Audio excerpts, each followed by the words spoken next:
I'll just introduce our next speaker now, who is Natalie Collins. She's the founder and CEO of Own My Life, which is a transformative resource for women who've been subjected to abuse.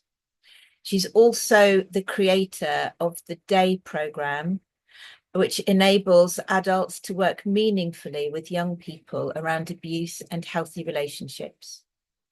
She has worked since 2009 with Christian communities to ensure women and their children are given the best possible chances to flourish, both during and after they have been subjected to abuse by men.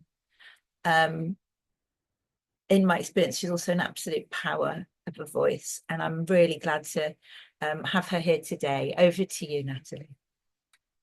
Hello. I feel like Nikki's just created very high expectations. So it's really lovely to be here. I am based in the northeast of England in Sunderland. So I'm very delighted that this is online, as it makes it much easier for me to participate and join you. So Nikki's given you a bit of an introduction about me. Just in terms of the Own My Life course, primarily it's a 12-week course for women who've been subject to abuse at any point in their life. Restored run Own My Life with women, so and everywhere that it's run. So it's been run with over 15,000 women so far across the UK and Ireland.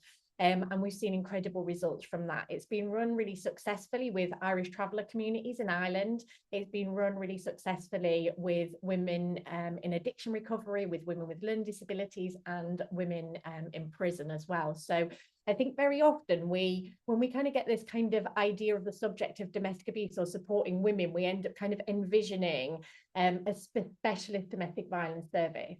And while that's really important, actually, it can be really hard to identify that what is going on in our lives is abuse. So very often when women need help and what they're dealing with as an abusive partner, they will generally not present as, hi, I need help because I've got an abusive partner. They'll present as, I'm struggling with my mental health. They'll present as, I'm struggling with addiction. They'll present with other stuff or physical health problems. And so I think it's really important that we are meeting women where women are coming and saying, I'm struggling, because proportionately, a significant proportion at the time, what women present as coming with will often turn out to be either an abusive partner in the present or some form of abuse, generally perpetrated by a man at some point in their life. We are really excited that we're about to have a Polish version of Own My Life. All our videos and materials will be in Polish, which I know is very for Catholic communities. I'm aware that that might be particularly relevant. And we also have a platform where you can access all of our videos and a lot of our resources that are for the women's course more generally, called Own My Life Discovery. So I'll make sure I put that all in the chat after I finish speaking. But you can find out more about that via various links that I'll share with you. I've also written a book called Out of Control. It was published in 2019, but the audio book was released earlier this year, and you get a free chapter of that. And it's designed really for the helpers, so for church leaders, for family, for friends, for congregation members, to enable everybody to better understand abuse.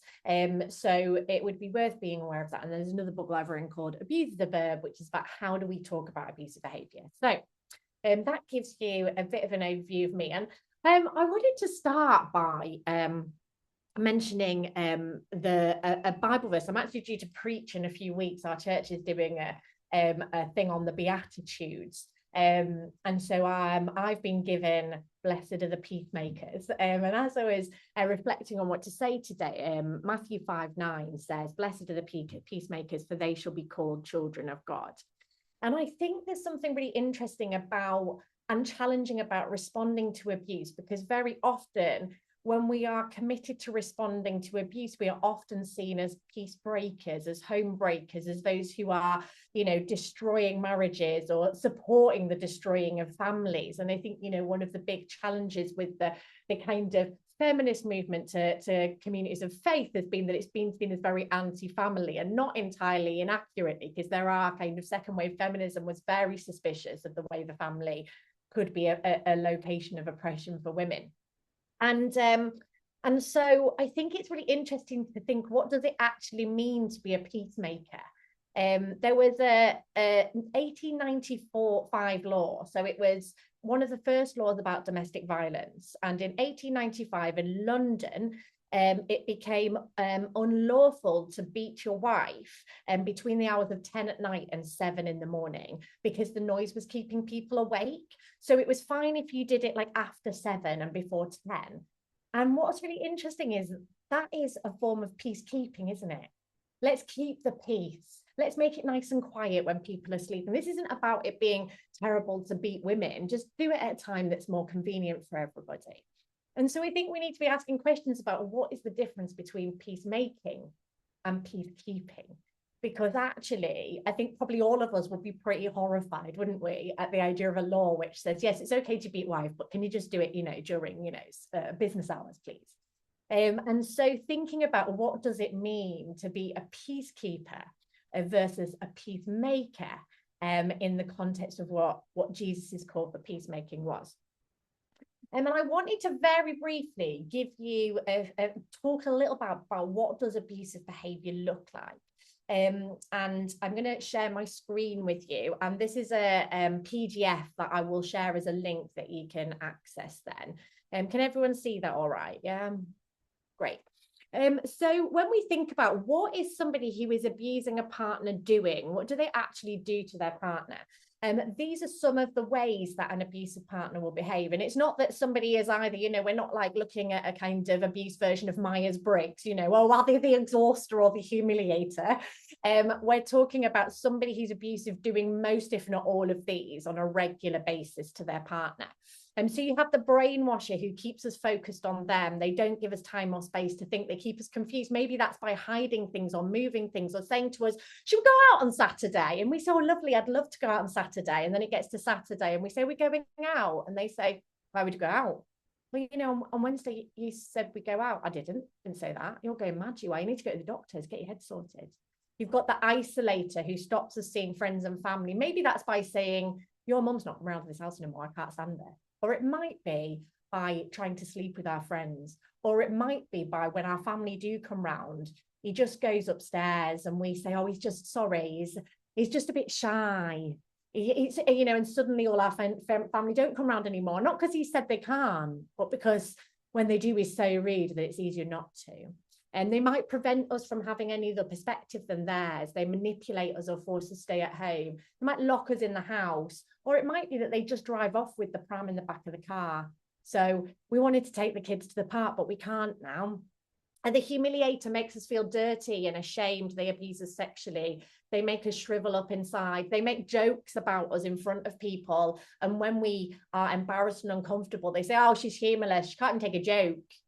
The exhauster keeps us up late. They make us do all the work. They go on and on and on. They wake us up in the night. They accuse us of sleep talking and admitting to having an affair. They expect that we wake up and they're trying to have sex with us. That sense of being exhausted is incredibly hard to deal with. It's a form of physical abuse, but when you think of the idea of physical violence, how many of us think exhaustion as a form of physical abuse? We often don't think of that, do we? The threatener makes us scared for ours or other people's safety. They make us feel we can't trust anybody. They make us feel trapped. One woman said to me, something weird happened this morning. I said, oh, what happened? She said, so I was lying in bed with my partner and we were having a nice time and laughing and joking. And then he sort of stroked my neck and he said, but if you ever tried to leave me, I'd have to slit your throat, wouldn't I? And she said, and it just felt a bit weird. And I was like, had to keep all the feelings inside my face because inside I was going, ah! And outside, I was like, oh, should we talk a bit more about that? Because what had happened in that situation is she had been, her partner had said he was going to kill her, but the context didn't meet that threat. And so she was left going, well, I feel quite uncomfortable. I feel quite scared. And now forevermore, she knows that her partner might kill her. But is she able to contextualize that? Because if she'd have said to him in bed that moment, if she just said, are you saying you're going to kill me? What's wrong with you? And he's going, do you think I'm that sort of, I'm just trying to have a nice time. We haven't, and you turn it into this. Why would you do that? And suddenly it's still her fault. So that threatening might be implicit or might be quite confusing. Most of the time, although an abuser may kill us, although we might be very scared of that abuser, very rarely will we use the terms fear or feel like articulate ourselves to feeling scared. It's why using language like walking on eggshells usually helps, because actually it's very, very difficult to admit we're terrified of the person we live with. And so what we feel is constantly nervous or uneasy or not sure what's happening next is how we probably articulate that. The Almighty uses acts of extreme power, so violence or aggression or tracking us or controlling us financially or getting us into large amounts of debt or forcing us to do illegal things to ensure they have all the power. The demander forces or manipulates us into doing trivial or pointless tasks. They make us feel confused and insecure. One woman said to me, I never use the right amount of washing up liquids. And I was like, I don't think there's like... I don't think there's a ratio that's really necessary. Just know my partner says that I'd never use the right amount of washing up liquid. And so she, you know, when you have a really bad day and the one thing you know you can do is get the washing up done, he'd taken even that away from her because she couldn't even get that right. That sense of having demands and just feeling constantly inadequate. And the nice one, he's probably the most dangerous, because the nice one confuses us by being nice. They make us feel like things are getting better. They make us feel like all the awfulness is worth it. I'm not very comfortable with kind of a list of red flags for abusive behavior, because actually one abuser says you have to go to work, you're not allowed to stay at home, it's your job to earn money for this family, and another abuser says you're not getting a job, looking after kids is women's work, you stay at home. How do we look at both of those women and say which one's being subject to abuse? Because actually it's about us understanding more about abuse rather than having a list that we can tick. But if there was to be a list, one of the things I'd put on it is, one of my red flags is when a woman says to me, oh, he's not that bad, he took the kids to the park 3 weeks ago. And I want to say, well done, shall we get a certificate? I don't say that because she probably never speak to me again. But the reality is, one of the red flags is when somebody says something that is entirely unremarkable as if it's incredibly amazing. Because I wouldn't remember when my partner took the kids to the park, because it would have been a regular occurrence, completely unremarkable and irrelevant, really, because that's just being an active parent.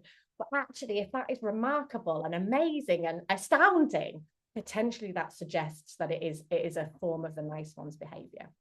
And these behaviors don't actually come from research around abuse. These behaviors come from the work of a guy called Albert Biderman, who in 1956 researched communist methods for eliciting false confessions out of prisoners of war in the Korean War. And he identified exhaustion and degradation and isolation and all of these different categories as forms of how prisoners of war were being forced to give false confessions.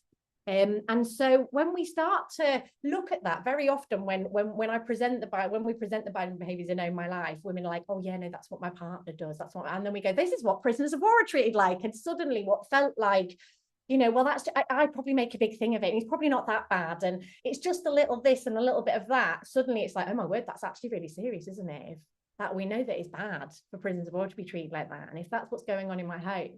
And you know what, when women escape, when women flee, when women get the courage and strength to leave that abuser, they're not treated like with a homecoming as a prisoner of war who has courageously survived something atrocious. They are subject to all sorts of stigmatization as a result of leaving, and particularly within a religious context. And so understanding what abuse actually looks like is really important if we want to meaningfully respond to it. And as Emma mentioned, that abusive behavior, if I was to ask you, why is someone abusive? Why is somebody behaving in the Biderman behavior ways? Some people might say, well, you know, alcohol or drugs. Some people might say poverty or stress, mental health issues. Something that I see a lot more now, and some people here may have done too, is neurodiversity. Somebody is saying, oh, well, my partner's autistic. One woman told me that her partner, it was because he was diabetic when his blood sugar went low. And I was like, well, I've been on the NHS website, and symptoms of diabetes are not abusing your partner. Because actually, when we look at those Biderman behaviors, very few of them are about stress or about being, you know, kind of exhibiting behaviors that might happen if somebody has drunk too much alcohol. Actually, these are behaviors that are about controlling somebody else. And you know, another one that comes up is narcissism. Oh, it's because he's got a personality disorder. personality disorders generally are a very contested kind of theory. You know, the idea that this is a normal personality and everything outside of that is something else. It massively disadvantages women particularly. It leads to women who are very traumatized being given labels of emotionally unstable or borderline personality disorder, which are in no way helpful for anybody, especially that woman or her children. And actually, as Emma mentioned, the reason why someone is abusive is because they believe they own their partner and they're entitled. They have the right to do what they want to their partner. And the other thing about abuse is the reason why someone is abusive is because it benefits them. And, you know, we have this idea that surely if someone's abusive, it must be because of their deep brokenness. We have this idea that hurt people hurt people. Yeah, have you heard that? But there's something about abuse that the vast majority of perpetrators are men and the vast majority of those subject to abuse are women. So this isn't about hurt people hurting people when it comes to domestic abuse. This is about men predominantly hurting women and their children. And so something else must be going on. And so that ownership and entitlement helps us to start to understand what's going on. Because if we think the problem is narcissism or a personality disorder, then psychology is the solution. If we think it's addiction is the problem, then we think kind of sobriety is the solution. Sobriety does not cure an abuser. Alcohol does not cause an abuser. And very often, if somebody is abusive, they will use their recovery to further control their partner. Do you want me to take another drink? If you don't give me sex now, I'm going to have to drink. And suddenly the sobriety is used. And very often, particularly in addiction contexts, we've developed some resources for women dealing with gambling harm, either their partners or their own. And the same within the gambling context, where men are being supported for their gambling addiction, very often their partner is supposed to just forgive them, support them, you know, move on. And actually the challenges of the fact that he's now using his recovery to control her is not necessarily being engaged with. And so alongside understanding ownership and entitlement, we need to understand that abuse is beneficial to the abuser. Because if I'm abusive, I get whatever I want, whenever I want. I get a partner who provides me sex on demand. I get a partner who never argues back. I never have to take any responsibility for any of the things I do wrong. I get whatever I want, whenever I want, and I get to have the status of a good partner and a good parent. And actually, I don't have to be any of those things. And the thing is that even if I try and get some support because I realize that I shouldn't do this anymore, I go to see a counselor and the counselor tells me it's because of my attachment issues. So, or I go to get support for my addiction and it's because of my addiction. And so actually everybody around me, instead of holding me accountable and saying, this is an active choice that you're making and you need to stop making, everybody around us tells us that it's not really our fault. And so how are we supposed to change if nobody is holding us accountable and saying, stop being a selfish person? Because actually, you know, it's really interesting when I talk to those who have a faith, particularly from a Christian faith perspective, and say, why does abuse exist? Rarely does anyone say because of sin, because people are sinful and make sinful choices. It's because he's broken and he can't help it. And it's really interesting that, isn't it? Because kind of theologically, sin is a quite key thing we need to think about. And so understanding that abuse is beneficial is really important, because if we want to respond to abuse, what we need to do is we need to make abuse unbeneficial. We need to make it less beneficial to be abusive, and we need to challenge beliefs of ownership and entitlement. And if we understand that most abusers are men, because they are, why is that? And I would say it's not because men are fundamentally worse than women. I mean, I've known quite a few awful women. I don't know about you. But yeah, you know, it's not that women are, I mean, I just kind of feel like we haven't had the opportunity, you know, like equal rights and all. Well, like if we get the opportunity to be in power, maybe we'll be terrible and abusive as well. But, you know, we haven't had really the opportunity. So when we think about why are the majority of abusers men, we can think about that Judges passage, that actually for the vast majority of human history, men did own women. Like a concubine was actually an owned possession. You know, the marriage ceremony, the ownership of the woman goes from the father to the husband.